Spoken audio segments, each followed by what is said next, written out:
नमो गुरु चरण कमलेभ्यो। सभी दर्शकों के लिए मेरा सुप्रभात। देखिए, हम सामाजिक प्राणी हैं, समाज में रहने वाले हैं। समाज का क्या नियम है, क्या कानून है, क्या व्यवस्था है, हमें किसके साथ कैसा व्यवहार करना है, किसके साथ कैसे बातचीत करनी है, इन सब को ध्यान में रखते हुए हम जीवन में व्यवहार करते हैं तो हम अवश्य उन्नति को प्राप्त करते हैं, दीर्घायु को प्राप्त करते हैं, धन वैभव ऐश्वर्यम और समाज में प्रतिष्ठा हमको प्राप्त होती है। यदि हम समाज के नियम का, कानून का उल्लंघन कर देते हैं तो हम प्रतिदिन देखते हैं कि समाज के अंदर कैसी कैसी बुरी घटनाएं घटती हैं और कैसा कैसा उसका फल होता है वो भी हम देखते हैं। कभी कोई जवान लड़का आत्महत्या करता है, कभी कोई जवान लड़की आत्महत्या करती है और बड़ा भयावह समय जो है वो अब चल रहा है, क्योंकि हमारे जो संस्कार हैं, हमारे जो रीति रिवाज हैं, हमारी जो अच्छी मानसिकता थी वो घट चुकी है। देखिए, प्राचीन समय का एक उदाहरण दृष्टांत है सांडली का। सती सांडली गृहस्थ जीवन को छोड़ करके उपवन के अंदर तपोभूमि में वनखंड के अंदर तपस्या कर रही। एक समय की बात है कि जहां उसका तंबू था, आसपास के सभी तंबुओं में आग लग जाती है। उधर अनुसुईया के घर के ऊपर कोई पथिक भिक्षा लेने के लिए वहां पहुंचता है तो अनुसुईया भिक्षा डालने से पूर्व थोड़ा सा जल लेकर के ऐसे कार लगा देती है और वो याचक देखता है कि ये कैसा कौतुक किया।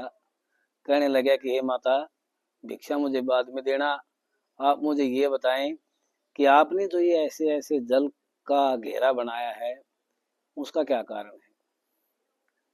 अनुसुईया कहने लगी कि हे पथिक, हे महाराज,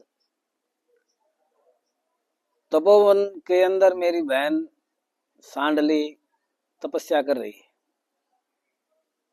और वहां तंबुओं के अंदर अग्नि लग जाती है, वहां सभी तंबू जलने लग जाते हैं। मैंने जो मेरी बहन का तंबू था उसके चारों तरफ पानी की कार लगा दी, अब उससे उसका तंबू नहीं जलेगा और मेरी बहन बच जाएगी। बड़ा आश्चर्य हुआ कि जल यहाँ पर छिड़कती है, तंबू तपोवन के अंदर है। कौतूहलवश वह इस बात का पूरा सच जानने के लिए वहां से चलता है। वहां जाकर के देखता है कि वह तपोवन के अंदर सच में आग लगी हुई थी और एक तंबू बचा हुआ है। सभी व्यक्ति उसी के पैर पकड़ रहे हैं कि ये तो देवी है, साक्षात देवी है, इसी का तंबू नहीं जला है और सभी तंबू जो थे वो जल करके भस्म हो गए। तो ये साक्षात माता लक्ष्मी का, माता दुर्गा का, माता सरस्वती का स्वरूप है। सभी लोग उसकी पूजा करते हैं। कहने लगा कि ये कोई देवी नहीं है। जो पथिक वहां पर पहुंचता है वो कहता है कि ये कोई देवी नहीं है, ये सब इसकी बहन जो अनुसुईया है उसकी करामात है, उसी के कारण इसके प्राण बचे हैं। ऐसा सुन करके वो सांडली वहां से दौड़ती है और दौड़ करके अपनी बहन के घर जाती है, उसके पैर पकड़ती है कि बहन, आप मुझे आगे का जो मार्ग है वो सुझाएं, मैं कैसे मोक्ष को प्राप्त करूं, कैसे सदगति हो। अब ऐसा सुन करके वो कहने लगी कि बहन, आप जो है शादी करिए और गृहस्थ जीवन का निर्वाह कीजिए, अपने पति की सेवा कीजिए। क्योंकि पति ही स्त्री के लिए सर्वस्व होता है, वही उसका भगवान है और वही उसका परमात्मा है। उसी के चरण कमलों की सेवा करते हुए यदि स्त्री प्राण त्याग देती है तो उसका मोक्ष अवश्य होता है। इसीलिए पति ही परमेश्वर है, गुरु होता है ज्ञान देने के लिए। किसी भी स्त्री को अपने पति से बढ़ करके सौपन की अवस्था में, जागृत अवस्था में या दिन में चलते फिरते किसी भी पुरुष को देख करके उसके प्रति किसी प्रकार की भावना अपने मन में नहीं लानी चाहिए।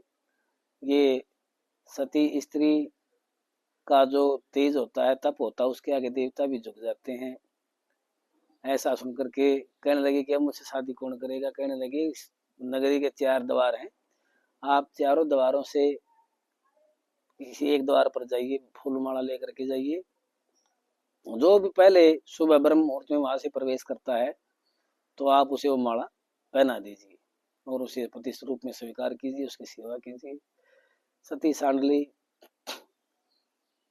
वो माला लेकर के फूलों की और प्रथम द्वार पर जाती है। जब वो सुबह ब्रह्म मुहूर्त होता है तो वहां से एक लुंज व्यक्ति प्रवेश करता है। उसको देख करके सांडली मन में हिचकिचाहट करती है और उसका वर्ण करने से मन के अंदर मना कर लेती है और अपने मन को मार करके वापस अनुसुईया के पास आती है। कहने लगी, बहन आज तुम्हें किसी का वर्ण नहीं किया। सांडली कहने लगी, नहीं बहन जी, 2-4 स्त्रियां पहले आई, उसके बाद मैं वहां से लौट आई। इसी तरह से दूसरे द्वार पर जाती है, तीसरे द्वार पर जाती है, वही लुंज व्यक्ति सामने आता है। जब वो चौथे दिन जाने लगी तो अनुसुईया ने कहा कि बहन आप जा रही हैं और ये टोकरी जो है, टोकरी, इसको आप ले करके जाइए और वही लुंज मिलेगा तेरे को जो 3 दिन से तू जिसको छोड़ करके आई है। आज भी वही लुंज व्यक्ति मिलेगा और उसको इस तो माला पहना करके इस टोकरी में बैठा करके अपने घर ले आना, उसी की सेवा करना, वही तुम्हारा पति है। ऐसा सुनकर के उसे बड़ा अचंभा होता है कि मैंने बहन को बताया भी नहीं और इसे क्या पता कि मुझे वहां कौन मिलता है। आज चौथे दिन वो व्यक्ति सोचता है कि वह पहले गेट पर, दूसरे गेट पर और तीसरे गेट पर वही नरभाग स्त्री आती है जो हर रोज मुझसे लड़के जाती है। आज मैं चौथे गेट से जाता हूँ और वो सांडली भी चौथे गेट पर जाती है। जब वह प्रवेश करता तो कहने लगे कि आओ, हे प्रभु, मैं तुम्हें पति के रूप में स्वीकार करती हूँ और आप मेरा जो दासत्व है, मेरा जो पत्नीत्व, आप उसको स्वीकार करें और मेरे साथ मेरे घर चलें। उसको वरमाला पहनाती है, टोकरी के अंदर बैठा लेती है और वहां ले आती है। अब देखिए, तन मन धन से सती सांडली उसकी सेवा करती है। कभी भी उसके प्रति अपने मन में दुर्विचार नहीं लेकर के आती है, छोटे विचार लेकर के नहीं आती है, संकुचित विचार लेकर के नहीं आती है। किसी भी अवस्था में वो उससे घृणा नहीं करती है। उसके कोढ़ लगे हुआ उसका खून साफ करती है और वो लुंज है उसकी हर तरह से सेवा करती है, खाने पीने का अच्छा ध्यान रखती है, उसी के अंदर भगवान के दर्शन करती है और सर्वस्व अपना उसके ऊपर निछावर करती है। बड़े दीन भाव से सांडली उसकी सेवा में लगी हुई है। अब देखिए, नगरी के अंदर कोई वैश्या निवास करने वाली और वो उसके दरवाजे के आगे से निकलती है, वो उसको देख लेता है। अब सांडली से कहता है कि हे प्रिय, जो वैसे यहाँ से निकली, मैंने जब से उसको देखा मेरा मन उसके अंदर आकृष्ट हुआ।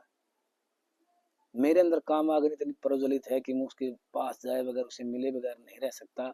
मेरा जीना, मेरा जीवन, आगे चलना असंभव सा प्रतीत होता है। इसीलिए आप मुझे उसके पास लेकर के चलिए। कैसा कैसा प्रश्न किया है। एक स्त्री दूसरी स्त्री को अपना सब कुछ प्रदान कर सकती है, सब कुछ ज्ञान तक दे सकती है, परंतु एक पति देव ऐसा है जो वो किसी के साथ बंटवारा नहीं करती और वो कहता है कि मुझे उसके पास ले चलो। तो सती सांडली उसकी आज्ञा को सिरोधार्य करके, उसकी आज्ञा को परमेश्वर की आज्ञा मान करके अपने पति को टोकरी में बैठा करके वहां से लेकर के चलती है और उनको लेकर के चलने के बाद रास्ते में चोरों ने चोरी की है और उसका पाप मांडव्य ऋषि को लगा है। राजा ने मांडव ऋषि को सूली पर लटका दिया। अब मांडव ऋषि सूली पर लटके हुए हैं और सती सांडली अपने पति को टोकरे में बैठा करके वहां से लेकर के जाती है और जैसे उसके नीचे से निकलती है तो उसके पैरों से उसका सिर लगता है। उस सांडली के पति का सिर मांडव ऋषि के पैरों को छूता है, जिससे वो थोड़ा सा हिल जाते हैं, उनको दर्द होता है और कहते हैं कि वह जिसके कारण मुझे इतना दर्द हुआ है, इस सूली से इतना मुझे कष्ट प्राप्त हुआ है, तो ये जिसका भी सिर है वह सुबह सूर्योदय के साथ ही मृत्यु हो जाएगा, उसकी मृत्यु हो जाएगी, ऐसा मैं श्राप देता। सती सांडली वहीं पर उसका टोकरा उतार लेती है और उसके श्राप को सुनकर के बड़ी क्रोधित होती है। यदि ऐसी बात है, सुबह होते ही मेरा पति मृत्यु को प्राप्त हो जाएगा, काल का ग्रास बन जाएगा, तो सूर्य उदय ही नहीं होगा, ऐसा उसके मुख से वचन निकल जाता है। यदि मेरे पति की मृत्यु होती है सुबह, तो सूर्योदय ही नहीं होगा, ऐसा मेरा वचन है। अब सूर्योदय होता नहीं, अंधकार छाया रहता है। वहां देवता लोग सोचते हैं कि भाई यदि मृत लोक के अंदर सूर्योदय नहीं होगा, दैनिक कार्य नहीं होंगे और ब्राह्मण लोग हमारे लिए हवन नहीं करेंगे, अवश्य हमको नहीं देंगे, तो हमारा बल अक्षीण हो जाएगा।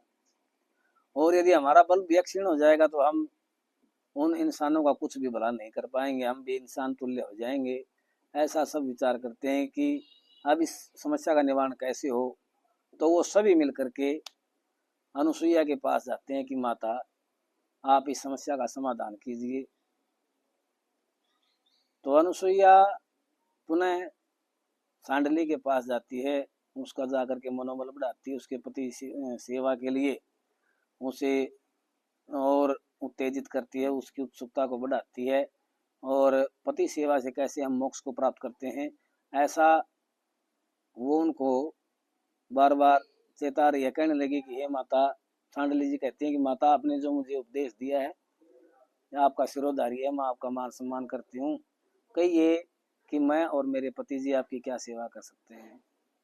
कहने लगी कि आप सूर्योदय को निकलने का आज्ञा दें, आपके वचन के अंदर बंद करके सूर्य जी उदय नहीं हो रहे हैं। कहने लगी माता, यदि सूर्योदय होता है तो मेरे पति सुबह मृत्यु को प्राप्त हो जाएंगे।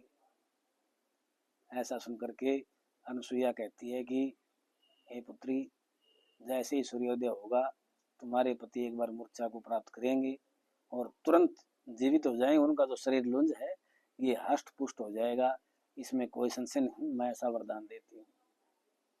ऐसा सुनकर के वो सती सांडली सूर्य को उदय होने का आदेश देता है। जो 11 दिन तक सूर्योदय नहीं हुआ था, इसके वचन के कारण पृथ्वी पर 11 दिन तक दिन रात अंधकार ही अंधकार रहा था। और जैसे ही माता सांडली सूर्योदय होने की आज्ञा देती है कि सूर्योदय हो, मैं ऐसा चाहती हूँ, तो ऐसा सुनते ही उदयाचल की तरफ से सूर्य जी उदय होते हैं और सारे संसार के अंदर प्रकाश ही प्रकाश फैलता है। बोलिए सती माता की जय, अनुसुईया की जय, सांडली की जय, द्रौपदी की जय, माता सीता की जय, मंदोदरी की जय। जो भी स्त्री स्थितियों का पालन करती है, अपने पति के अंदर परमेश्वर का रूप देखती है, उसकी सेवा करती है तन मन धन से और हर अवस्था में उसी के प्रति समर्पित रहती है, वही स्त्री समाज के अंदर प्रतिष्ठा को देव और मरने के बाद जब परलोक को गमन करती है तो वहां देवताओं के द्वारा पूजित होती है। इसमें कोई संशय नहीं। बोले श्री कृष्ण भगवान की।